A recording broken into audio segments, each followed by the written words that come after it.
Hey friends, welcome back to my basement. Let's take one more look at the shroud together.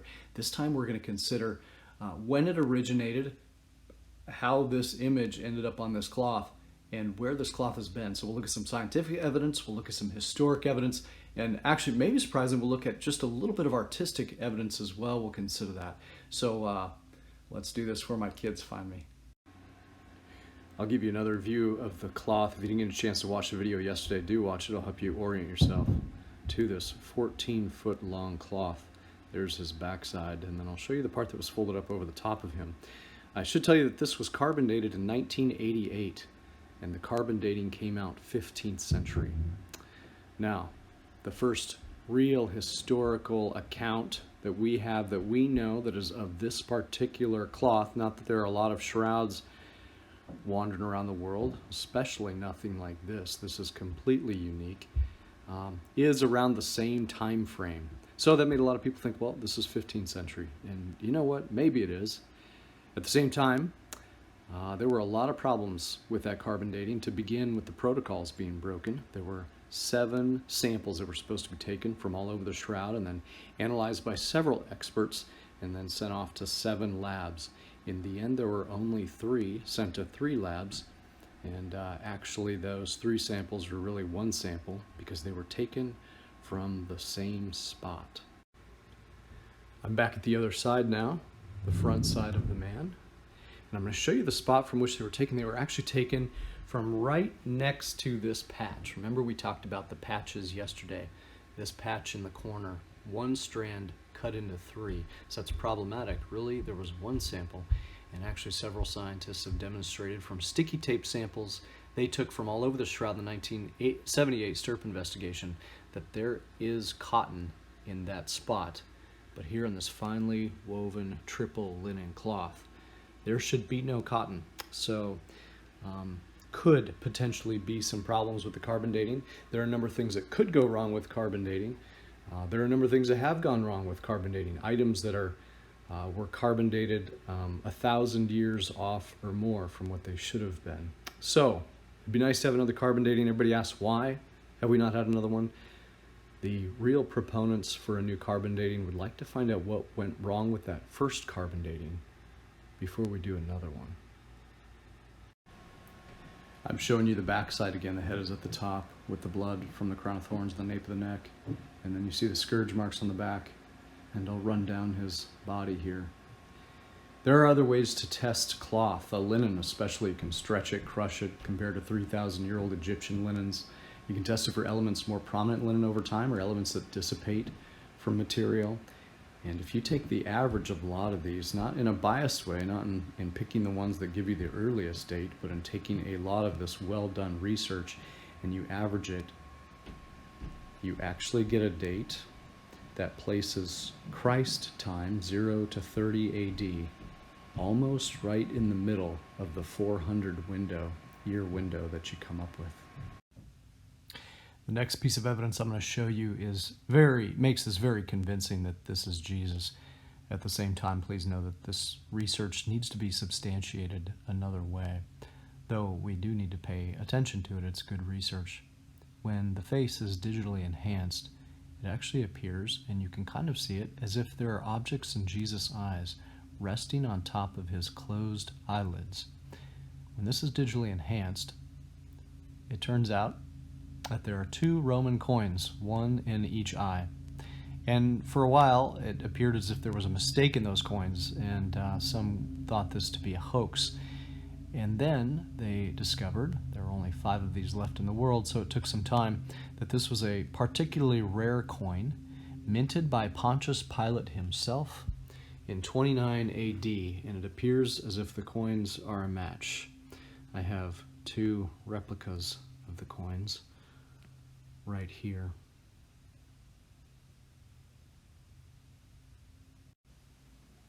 So this cloth may be way earlier than 15th century, may even be 1st century. I'm going to take you back down to the feet here, and I want to consider where this cloth has been geographically for a moment. Yesterday I told you about a high amount of dirt on the man's nose and on his left knee, and of course it would make sense on the bottom of his feet. This dirt has a particular kind of aragonite in it, which makes it interesting, and it's not your everyday dirt. And when they tested that and compared it to the dirt on the temple steps in Jerusalem, they found a very close match. Not to say that that dirt could not have come from somewhere else in the world where we have not yet discovered it, but it appears as if it could have come from Jerusalem.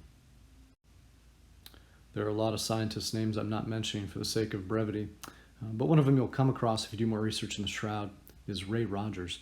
Another is Max Fry, and his research is quite interesting, though it needs to be substantiated another way. But he looked at pollen grains and fossils that came out of sticky tape samples taken from all over the Shroud of Turin. And his findings are quite interesting. We are surrounded by pollen fossils that are thousands of years old.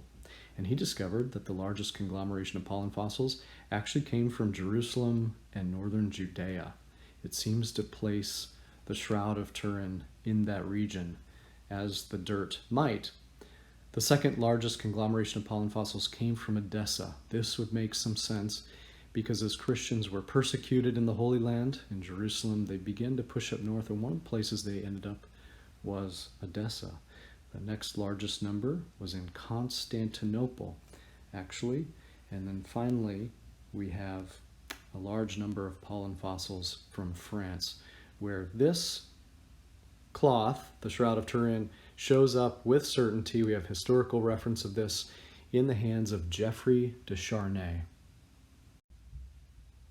How did it get to Charnay? There's some interesting theories that might line up real well. I want you to take in this face for a moment as I get us started. And we'll begin in Edessa, where something called the Mandylion, the face of Christ, was very popular and hung on display. There are actually some crease marks on the shroud that might be consistent with it being folded so that just the face was showing for something like 500 years. People came from all over to reverence this face. And what's quite interesting is that all of the iconography, the artistic depictions of Jesus, which had Roman features, began to be transformed at the same time that the Mandylion hung on display. That 500 years transformed to a very Semitic version of Jesus' face. Longer nose, more darkly complexed, longer hair, bearded, for instance. Take in this face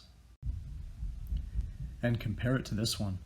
One popular example of art that was a more Semitic version of Jesus is called Christ Pantocrator, and that's what you're looking at now. And what's interesting is this face was compared with the face I just showed you with facial recognition technology, matching technology, and there were 150 PCs, or points of congruence. For a forensic facial match, you only need roughly 40 to 60. It almost appears as if the shroud was folded so that just the face was showing, was well known as the Mandylion, transformed art.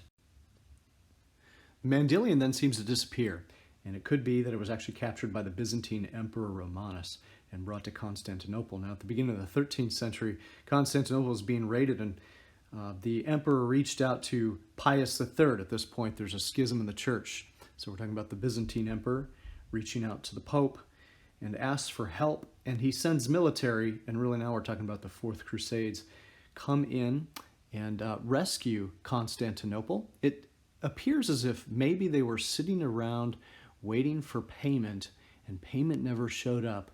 So they decided to sack the city, taking gold, money, all sorts of things, as well as all of the religious relics in town. As you can imagine, Constantinople would not have been happy about this. What I want to read you now is a quote from the emperor's nephew to Pope Pius III, in which he references the burial cloth of Jesus. He says, "All these things were stolen, including the linen in which our Lord Jesus Christ was wrapped after his death and before his resurrection. We know that the sacred objects are preserved by their predators in Venice, in France, and in other places, the sacred linen in Athens."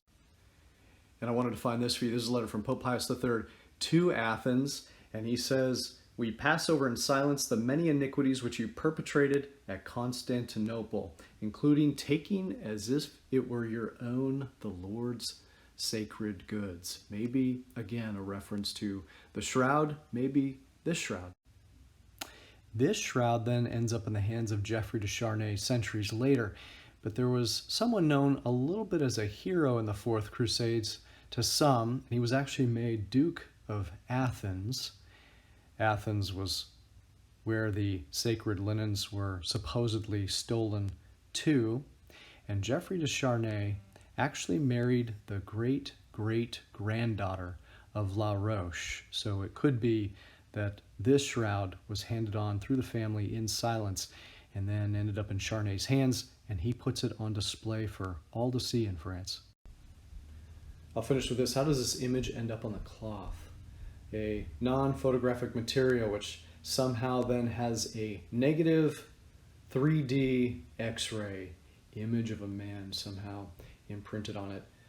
There's a lot of boxes that need to be checked for a theory to work. So far there's one theory that somehow checks all of the boxes, and it's this: you need a blast of light about as powerful, more powerful than all ultraviolet light power we have available to us on the planet. You just about have to fly into the sun to experience a blast of light powerful enough to accomplish this. The problem is you'd get nowhere near the sun because the heat power would destroy you, right? Or the light power alone would destroy you. So somehow this blast of light has to happen in less than 1/40 millionth of a second, and has to somehow happen without all of the accompanying heat power, essentially in a vacuum. The other theory that coincides well with this theory and helps us to explain why, of course it's not on my copy because this is a one-sided copy, but on the Shroud of Turin, on the man's front side, if you were to flip it over, there would be an image of him on the back side as well, a little bit of an image. But on the side of the shroud where his backside is, there's no image on the other side. So the image of the man is on 3 sides, but not all 4. The only thing it seems so far that explains this is if this man, maybe our Lord, became a blast of light momentarily, imprinted his image on this cloth, and then somehow passed through it, which would explain, it's called the pass-through theory, which would explain why it's on his back is on that side, but not on the reverse, is on this side, but is also on this side. It would also make sense of how Jesus exited his garments after his resurrection without undoing them, quite possibly, just passed through them. And we remember shortly after the apostles locking themselves in a room out of fear that persecution may befall them as well. And how does Jesus get into the room? He passes through the walls. So friends, maybe we have the first selfie ever taken. Wouldn't that be wild? Jesus comes up with a selfie 2,000 years before us. Yesterday we reflected on how, in a mystical sense, God did all of this just for you. That it was personal. God didn't make a mathematic calculation. If I give my life, I could possibly save millions. It wasn't a mathematical calculation on our Lord's part. No, he loved us this much, and he loves you personally this much. There's a lot going on in the world right now. Whatever you're suffering, whatever you're going through, our Lord cares about it more than you can possibly imagine, and he's actually closer to you in it than you can possibly imagine. So whatever it is, here on Good Friday, on the silence of Holy Saturday, I want you to unite it with him and know that he is already working it, busy working what you're going through for your good somehow. And we all look forward to Easter together.